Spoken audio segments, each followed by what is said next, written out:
Quick Tip Tuesday, full service brokerage versus limited service brokerage. If you are trying to sell your home on your own or you're interviewing agents, it's important for you to really understand the major differences between a company who is going to give you full service and someone who's going to give you limited or a la carte services. I know this is extremely enticing because it's a way to save money, but I really have to question, are you saving money at the end of the day? After you have to give consideration to potentially opening yourself up to some risks and exposure. So full service agency, that is someone who is going to fully represent you. They are listing your property. They are going to advertise it. Now, every brokerage has different means to do that, but the goal is to give it the maximum exposure so you can reach as many potential buyers as possible. Because we all know the more buyers you reach, the greater the chances are that you'll get more favorable terms, but perhaps even multiple offers.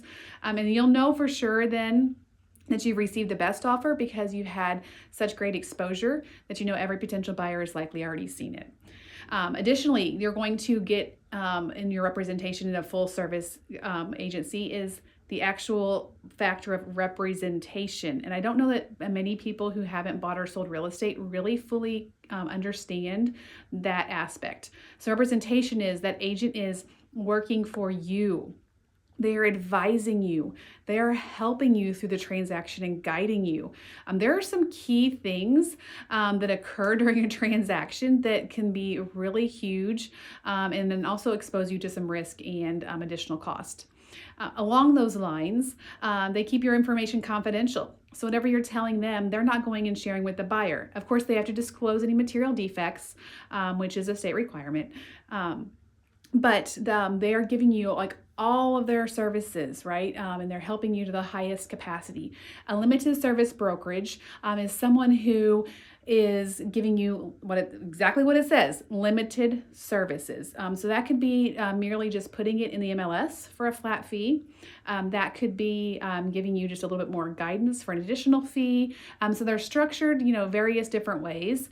The trap that I want to warn sellers is that you have no one advocating for you. You have no one helping you, guiding you, telling you what's typical or customary in this area. And that's a big factor for agents that are offering these service options and they're not even in the same state. Then you are, showing the property yourself, providing photos.